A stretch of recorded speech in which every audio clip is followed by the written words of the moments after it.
dice la Mishnah 7 así: Shimon beno Omer, Kol yamai gadalti min hachachamim velo matzati laguf tov el shetika. Dice Shimon, su hijo de Rabban Gamliel, solía decir. Es un poquito extraño que lo llama aquí por su nombre. Después de decir Rabban Gamliel, que como mencioné ayer en la Mishnah anterior, que hasta ese momento se mencionaban por su nombre, hasta Rabban Gamliel, por la grandeza que tenían, que no cabía darle un calificativo, ponerle un título. Pero con Rabban Gamliel se interrumpió. Entonces llama la atención aquí que vuelve a llamarlo Shimon por su nombre y no dice Rabban Shimon. Pero realmente vemos en el Talmud y en las Mishayot que sí lo llaman a él, que era el hijo de Rabban Gamliel, Rabban Shimon. Dice Rabban Shimon ben Gamliel Omer. Es muy famoso su nombre y opina en varios lugares del Talmud. La respuesta es que en ese momento él todavía estaba joven, todavía no lo habían nombrado presidente.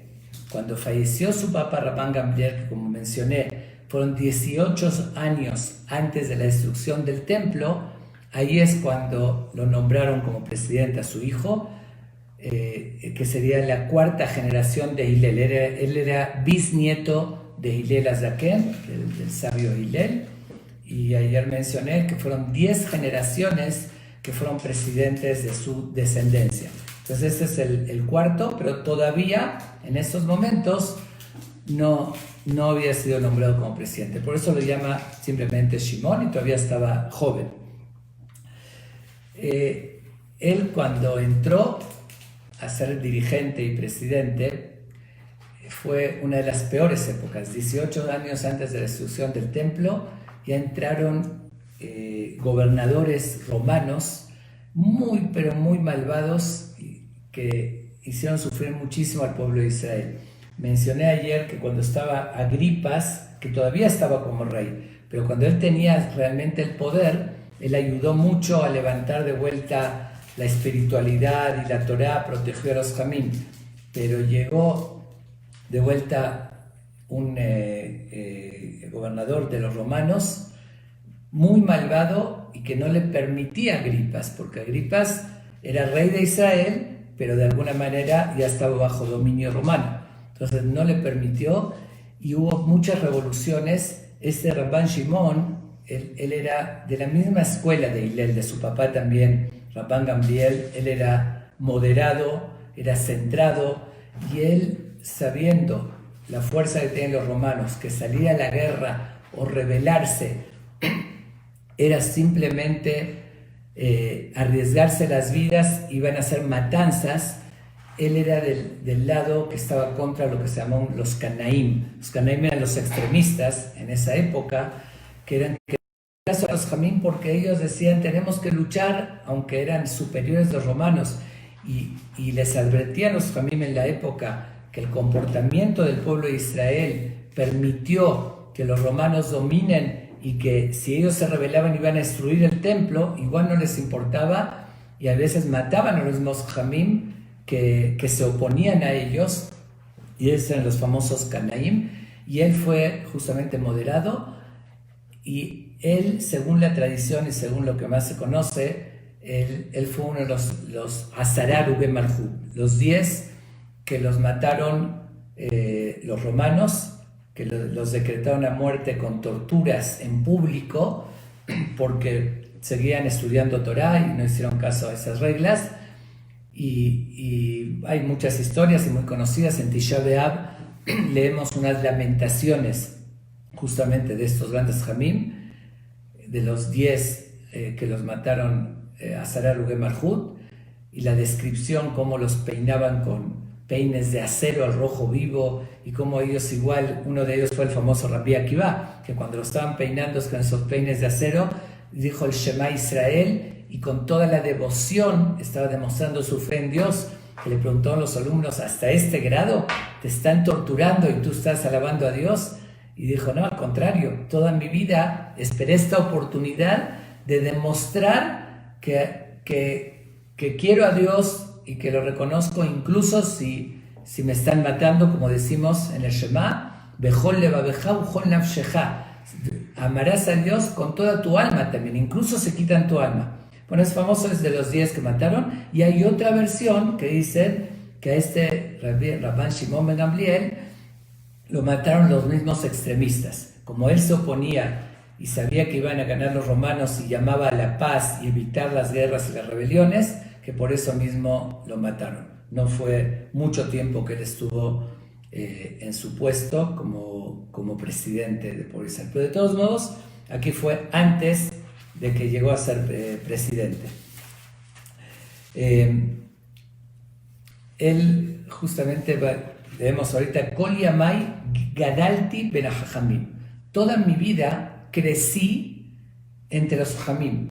Él, su papá era el presidente, Rabban Gamliel, que ya hablamos ayer de él. Y en su ambiente, en su casa, solamente vivieron, estuvo con Jamim. Entonces aprendió de ellos las cualidades de ellos, a qué le daban importancia, cómo se comportaban, qué destacaban.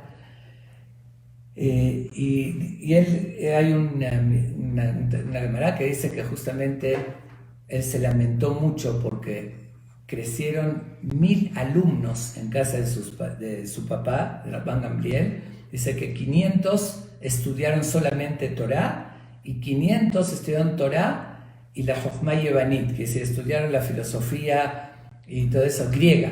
¿Por qué estudiaban eso? Además de que es importante el complemento, el tener conocimientos generales. Los Jamim tenían que saber las cosas. Para escribir el Talmud tenían que tener un conocimiento global. Pero además de eso, todavía había muchos helenistas, descendientes de helenistas, que defendían la cultura griega o el helenismo. Entonces tenían que ellos conocer muy bien de cerca, entender cuál era la mentalidad, la filosofía, todo eso de los griegos, para poder refutar y para poder convencerlos y demostrarles que estaban equivocados. Entonces, de todos modos, menciona que habían 1000 alumnos, grandes Jamim, y a todos ellos los mataron los romanos. Él solamente se pudo salvar de esos 1000. Fue el único, pero al final, que como mencioné, al final terminó también muriendo, que lo mataron, como dije, los romanos o los extremistas, pero por lo menos se salvó de mucho antes que lo maten, cuando mataron a esos 1000 alumnos. Entonces dice así: toda mi vida crecí entre los Jamim, velo matzati la gufto el ashetika. Dice, y no encontré algo mejor, una cualidad, que saber callarse. ¿Qué significa callarse?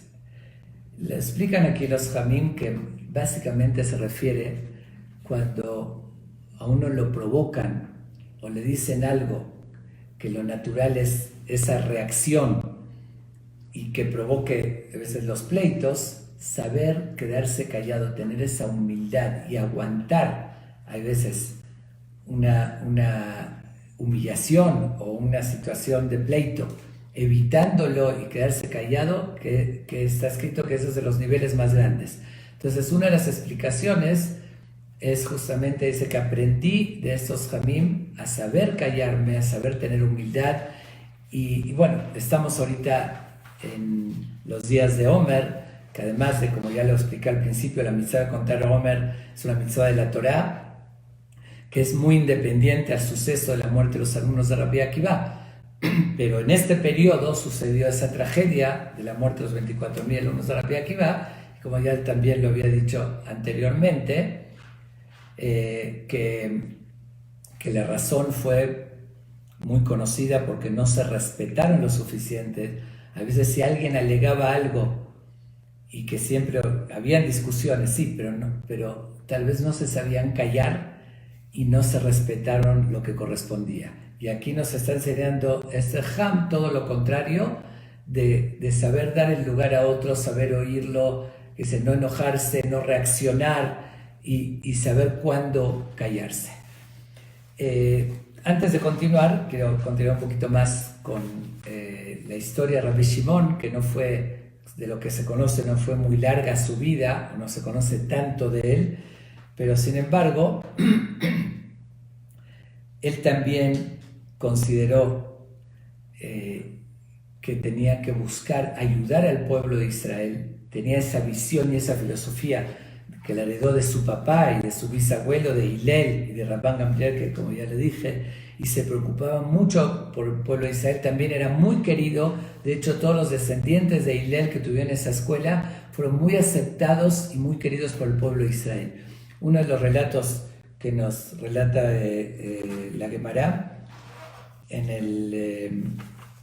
que dice que las mujeres cuando se aliviaban, o en diferentes ocasiones cuando tenían ciertas impurezas, la Torah está indicado que tenían que traer Benei Yonah o palomas o Shetetorim, que dice polluelos, como ofrenda al Bet HaMikdash.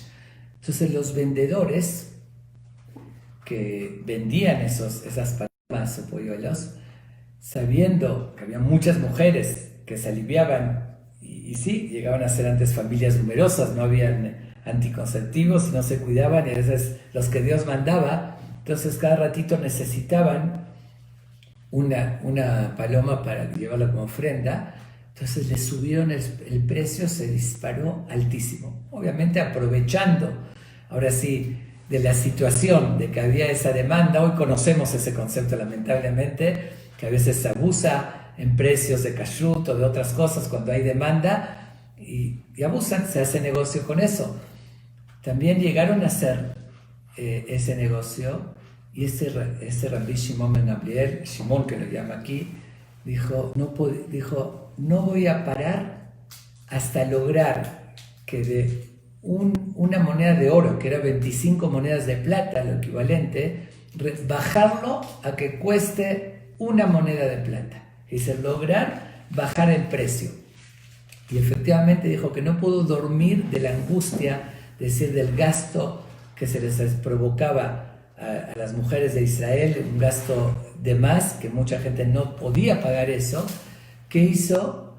Estableció y buscó, similar a como dije Rabban Gamliel, que protegió también a las mujeres y que puso muchas takanot y reglas para ayudar al pueblo de Israel. Aquí también él hizo una takaná y estableció de que una mujer pueda llevar una sola ofrenda, una sola paloma, por hasta 5 hijos que tenga y varias veces que estuvo impura, que lleve una sola. De esa manera bajó la demanda de forma notoria y drástica, y tuvieron que bajar el precio, y efectivamente logró el Ham que de 25 monedas de plata la llegan a vender esa paloma en una moneda de plata. Todos sabemos perfectamente en el comercio que todo es cuestión de oferta y demanda, y cuando hay más demanda se abusa, ¿no? Como ahorita hay escasez de alimentos, inmediatamente empiezan a subir los precios. Si se necesita cubrebocas, lo que costaba centavos ahorita cuesta 10 veces más, y así es. La gente aprovecha en situaciones para hacer negocios, pero dijo este Rabban Shimon, dijo, de ninguna manera voy a permitir eso. Cuando ya fue presidente, no voy a permitir que abusen de esa manera y que hagan provocar un gasto de más. Por otra parte, cuenta en el Talmud, en el tratado de Sukkah, página 53, nos relata este Ham, dice que era muy cercano a la gente y, como dije, humilde, de la escuela de Hillel. En Simchat Bet HaShoeva, que es una alegría que se hacía en el Bet HaMikdash todas las noches de Sukkot, en Hol HaMoed, en el intermedio, que a tal grado que dice en el Talmud, Mishelo Ra'a Simchat Bet HaShoeva Bebet HaMikdash, el que no vio la alegría que hacían cuando extraían las aguas que usaban en el templo, un ritual que llevaban a cabo y que hacían una alegría increíble, una fiesta. Dice, el que no vio esa alegría, lo Ra'a Simcha Miyamav, jamás vio lo que es una verdadera alegría. Hasta hoy en día se acostumbran en Israel, si uno viaja en Sukkot, en Yerushalayim, en Bnei Brak, en lugares religiosos, en las yeshivot, cada noche de Sukkot hay fiestas con orquesta, porque se recuerda, hoy recordamos lo que era Simchat Bet HaShoeva. Pero este gran Ham, en Simchat Bet HaShoeva, dice que hacía malabarismo, tenía mucha facilidad, 8 antorchas prendidas con fuego, y como hoy conocemos esos malabarismos que hacen muchos, las tiraba en el aire sin que se toque una a la otra, me refiero con un completa capacidad de ese malabarismo que hacía, y las daba las vueltas en el aire, las 8 prendidas, y era algo impresionante. Después se levantaba su cuerpo con 2 dedos, apoyaba, se inclinaba, y es cosas que la gente quedaba impresionada. Y por otra parte era el presidente, el gran Jajam, y él demostrando la alegría por Dios, el Bet HaMikdash, y si eso no le importaba hacer esas acciones para alegrar al pueblo, aún el puesto que tenía, mostrándonos de vuelta su gran humildad, y que no contradice, al contrario, el que hace esa alegría para demostrar el cariño a Dios, como está escrito en el Tanaj también sobre que dice Ayam Mekarker Bechol Oz, dice que cuando trajeron el arca sagrada, estaba bailando, pero como un payaso, así, y él era el rey, y su esposa lo vio, hasta lo despreció. Al final Hashem dijo, él lo que está haciendo es un mérito muy grande, está demostrando ese entusiasmo y alegría por el arca sagrada, por Dios. Entonces no importa que sea el rey, no importa que sea el presidente, hacer malabarismos, bailar, si es por esa alegría, al contrario, es demostrar la humildad, y eso se considera un mérito muy grande, muy grande. Por comentar algunas historias de él y anécdotas, que hay muchísimas obviamente, pero vamos a limitarnos a esto para seguir con las enseñanzas tan sabias que nos transmite esta Jajam. Entonces dijo, y vi muchas enseñanzas, pero aprendí que saber callarse, todos nos gusta rápido opinar, rápido hablar, dice, pero hay que saber, es lo más sano y lo más positivo, es callarse. Uno se ahorra muchísimos problemas. Justamente dice un término que llama un poquito la atención. Dice, Velo matzati laguf tov el ashetika. No encontré para el cuerpo mejor que el callarse. ¿Pero qué significa para el cuerpo? ¿Cómo para el cuerpo? Es para la persona, al contrario. A veces si uno habla puede entrar en la shonara, en muchas cosas negativas que hacen daño al alma. Entonces, ¿qué significa que no encontré para el cuerpo? Y aquí nos insinúa también algo muy importante, una enseñanza muy importante. En lo que representa los instintos naturales, como dije hace un momento, que a veces a uno lo hacen enojar o lo humillan, y que el cuerpo, por natural, la parte animal, el instinto natural sería enojarse y responder, y regañar al otro y volverle a insultar y a gritar. Eso sí es del cuerpo, eso es de los instintos animales del cuerpo. El alma, al contrario, el alma tiene esa capacidad de controlarse, tiene un nivel superior. Entonces lo que dijo así, nos está enseñando lo siguiente: para el cuerpo hay que saber callarse. Lo que es relacionado con el cuerpo, además eso da una salud. Si una persona evita un pleito, evita el enojo, evita esa reacción, al final va a tener paz y tranquilidad y salud física. Pero lo que respecta al alma, ¿qué significa? Lo que respecta a lo espiritual. Si uno aplicaría lo mismo, me tengo que quedar callado, ¿cómo vas a estudiar Torah? Lo que es necesario hacer para nutrir el alma, ahí no hay que quedarse callado, ahí al contrario. Cuando más uno estudia, que es uno de los méritos grandes del estudio de la Torah, tiene que explicar y entender y analizar, y tiene que rezar, y tiene que hacer muchas cosas que se hace con la boca, con el habla, pero eso es para el alma, no para el cuerpo. Entonces dice, cuando tengo que hablar por el cuerpo, por la reacción física y el impulso natural, ahí aprende que lo más valioso es saber callarse. Ahora, cuando tengo que hablar para lo necesario del alma, no de mi cuerpo, entonces al contrario, incluso hay otra versión. Nosotros tenemos en los textos, la mayoría de los textos, que dice Lo matzati laguf tov el ashetika. no encontré algo bueno para mi cuerpo, sino callarse. Pero hay otra versión que dice, lo masati la guf tov mishetika. No encontré algo bueno, mishetika, que callarse. Y hay una explicación del Tiferet Israel, uno de los comentaristas importantes del Pirkei Avot, que dice al revés, que dice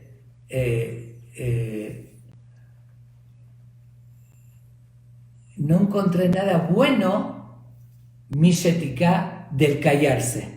Que dice, de eso no encontré nada bueno. Obviamente que es una explicación totalmente opuesta, pero él lo explica justamente porque para la espiritualidad, la mayoría de cosas que hacemos lo hacemos con la boca. Hay veces ayudamos a otro con una palabra de ánimo, estudiamos Torah, rezamos, leemos Teilim, guiamos, orientamos, todo eso se hace con la boca. Entonces dice, no encontré nada bueno con callarse porque la superioridad que tiene el humano hacia las demás creaciones, a ver, ¿qué dirían ustedes?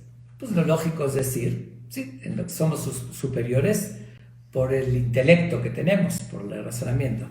Sin embargo, el Targum, que es el que traduce la Torá, dice, cuando dice que hay 4 niveles de la creación, uno más espiritual que el otro, que son los conocidos, que es Domem, Someach, Hay, Medaber, mineral, vegetal, animal, ¿y cuál sería el cuarto nivel? El ser humano. ¿Pero cómo lo llama? El Targum dice, aquí al cuarto nivel lo llama Medaber, el que habla, así los Jamim lo llaman. Y el Targum, el que traduce la Torah, dice, Vaipach be'apam nishmat haim, puso Dios el alma y la vida, ¿y qué dice? ¿Cómo lo traduce?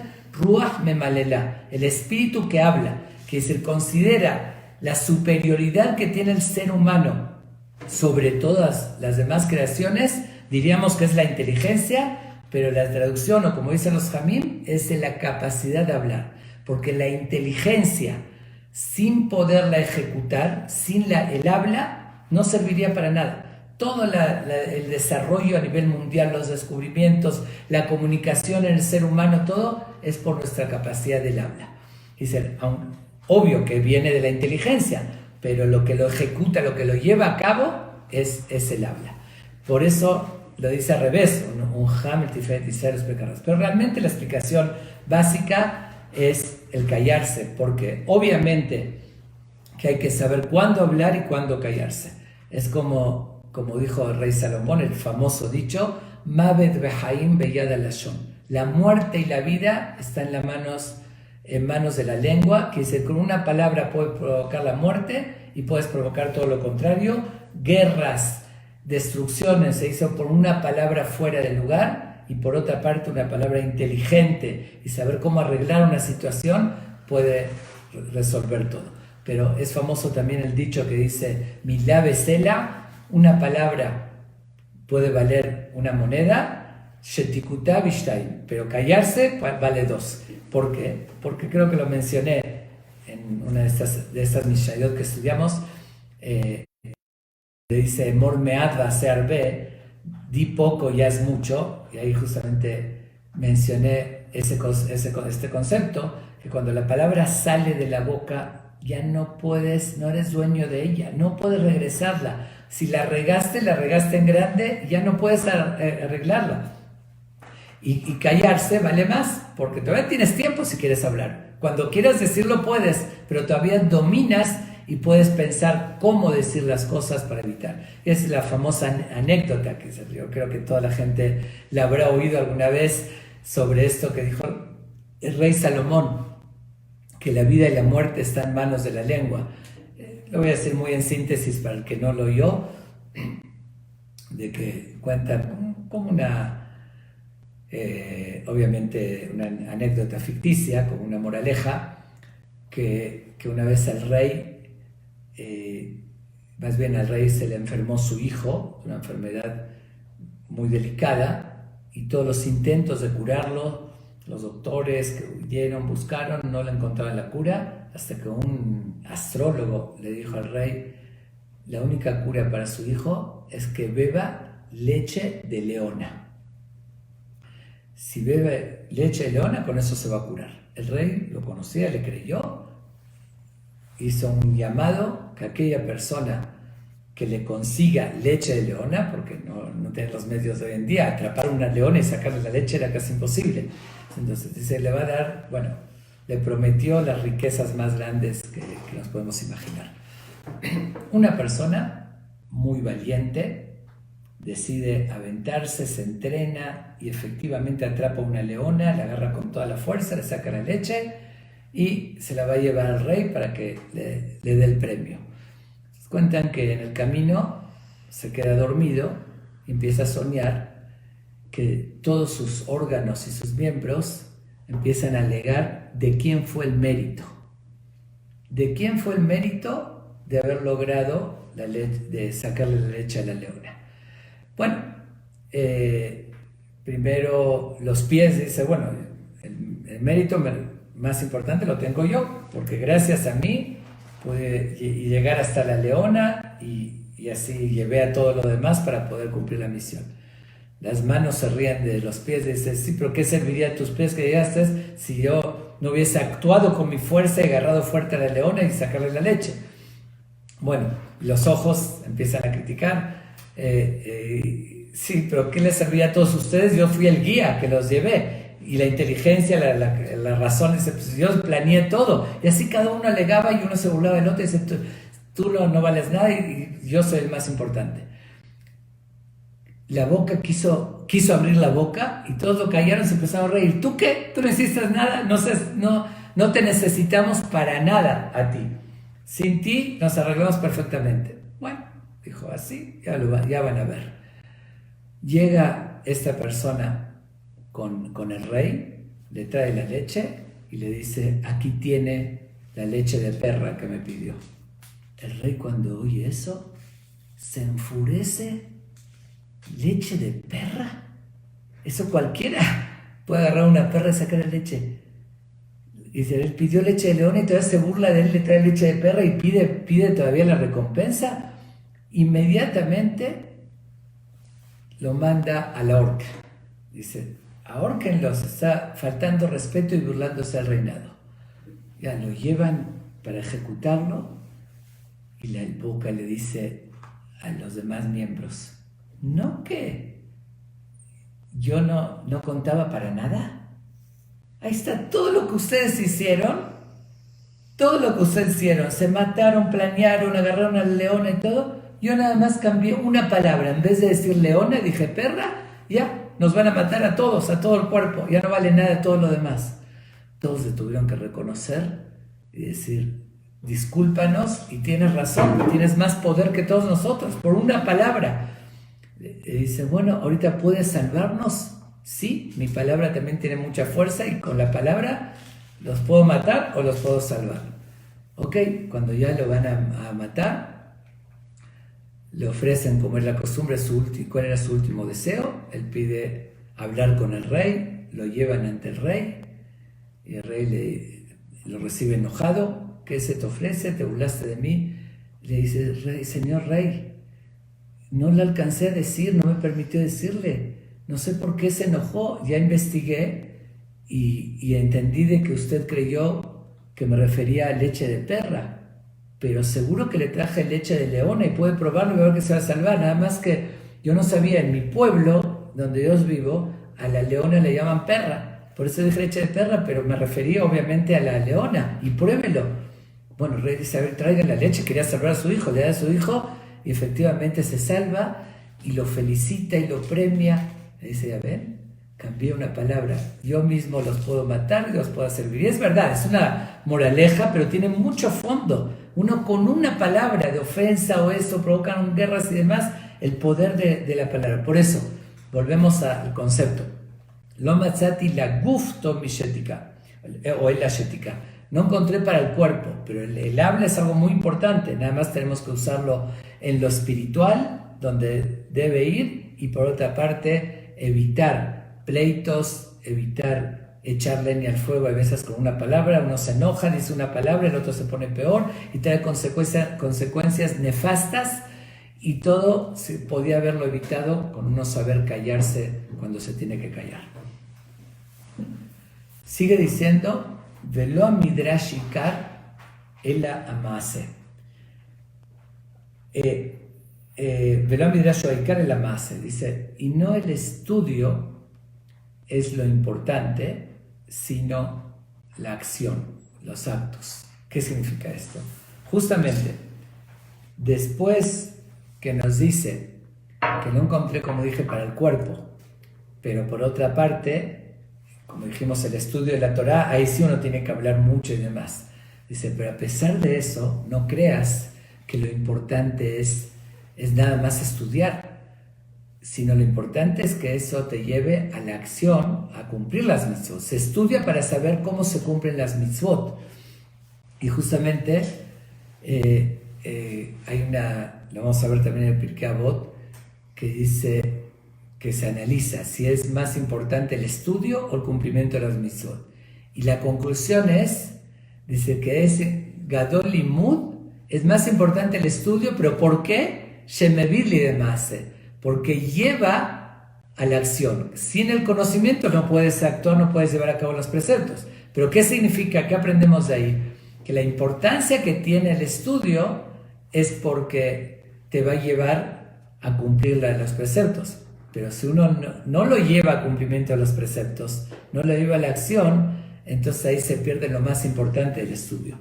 Y esto es justamente una reflexión lo digo con todo respeto, porque también existe la mitzvah de estudiar, más allá de lo que me lleve a la acción, que será aprender cómo se cumple la mitzvot, las leyes, los detalles, para saber cumplirlo, como está escrito, Velo amar es hasid, un ignorante no puede ser hasid, no puede esmerarse en hacer correctamente las mitzvot si es ignorante. Más allá, también hay una mitzvah del estudio de la Torah por estudiar las palabras de Dios, pero, y aquí hago ese llamado porque hoy en día es muy común que a veces se estudian, incluso en yeshivot, en kolelim, a veces toda la vida se está estudiando un tratado que no es que lo lleva a la práctica. La Gemara, el Pilpul, que es el análisis profundo, que está muy correcto. Hay que estudiar estudiar la Gemara para aprender cómo se estudia, cómo se llega a la conclusión de una halajá. Pero antes de estudiar un estudio que no te lleva a la práctica, primero tienes que conocer todas las leyes. Cuando uno estudió todo el Shulchan Aruch y estudió todos los detalles de las leyes, ahí sí ya puedes seguir estudiando cosas que no los va a llevar a la práctica, nada más por el conocimiento, que es mitzvah también. Pero primero, dice, Lo midrash ikar ela amase. Primero tiene que ser un estudio que te lleve a cumplir. Y si no estudias las halajot, las leyes o los valores, como lo estamos estudiando ahorita, la guía de la vida, cómo tenemos que comportarnos, que eso nos lleva a la acción, al comportamiento, entonces pierdes el objetivo. Te quedas en el medio, porque como dije, como llegó a la conclusión la Gemara, que es más importante Gadol Torah, el estudio que te lleva a la acción. Pero entonces te quedas nada más en el medio. El estudio es un medio para que te lleve y nunca llegaste al objetivo. Entonces tenemos que eso tener muy en cuenta, porque sí es muy común y hay gente que tiene 70 años, están estudiando en Kolelim, están estudiando todavía Zebahim Menachot, que está muy bien, dice conceptos que no se llevan a cabo actualmente, con Star de Tamidash, que es un mérito muy grande estudiarlo, pero hay gente que no estudió lo que es elemental. Entonces, si ya estudiaste todo lo demás, qué bueno que sigas y estudies otros temas. Pero si no conoces lo elemental y no te lleva a la acción, entonces ahí sí estás transgrediendo esta advertencia, que no es lo importante el medio, sino el objetivo, que es el llevarlo a cabo. Okay. Y por último, que se nos dice 3 cosas, como es común que vemos cada jam que sean 3 cosas. Dice, la primera es que no encontró algo más valioso que saber callarse. La segunda es que incluso donde uno habla, el estudio, la Torah y todo eso, que sí tiene que usar el habla, pero tienes que saber que eso es un medio y que eso te lleve a la acción. Y la tercera, dejó la marbe de barim me viejé. Aunque hay muchas ocasiones que es importante hablar, como dije, estoy estudiando y demás, pero en general, aunque no sea, como dijimos al principio, por un enojo, es decir, de que reacciono negativamente y me trae esos problemas, sino simplemente hablar de más siempre te puede llevar a un error y a cometer un pecado. Si no fue una mentira que exageraste al hablar de más, si no la regaste, si no entra una exageración, si no hablaste lashon hara, hablar mal del otro, un chisme, etcétera, etcétera. Hay tantos errores y pecados que uno puede cometer con la palabra. Por eso siempre hay que ser concisos y buscar hablar lo menos, es mucho menos riesgoso. Y qué mejor ejemplo que tenemos de lo que vemos en la Torá, la famosa historia de Javá, de Eva con la serpiente, que cuando la estaba incitando a que coma del fruto prohibido, ¿cómo fue que cayó Javá? Cuando habló de más, cuando exageró. Cuando le dijo, Dios me dijo que no podemos comer de todos los frutos, ni podemos tocarlo. Y ahí fue cuando explican, dice el Midrash, que la serpiente la empujó y lo tocó, y dice, ya ves que no pasó nada. Entonces ya no le quedó argumento y ya lo copió. ¿Pero por qué? Por hablar de más. Porque al echarle sal y pimienta un poquito, ya uno hace algo que la riega. Entonces, cuidarse muchísimo en cualquier situación. Uno está en un café y así simplemente hablar algo trivial, algo vano, que no tenga importancia. En esas cosas siempre uno puede decir algo que no tenía que decir, después se metió en problemas y le reclaman, ¿y por qué le dijiste? Pero estaba así buscando diálogo. No, la palabra tiene mucho poder y hay que utilizarla con ese poder que tiene. Entonces recordemos eso y nos evitaríamos muchos problemas en nuestras vidas si también seguimos este consejo de no hablar de más. Y por otra parte lo vemos en la Torá, la otra enseñanza, que lo importante son las acciones. Si ven, cuando la Torá alaba a los grandes tzadikim, como la historia, cuando habla de Moshe Rabbeinu, ¿cómo lo alaba? Vaish Moshe Anav Meod, fue el más humilde.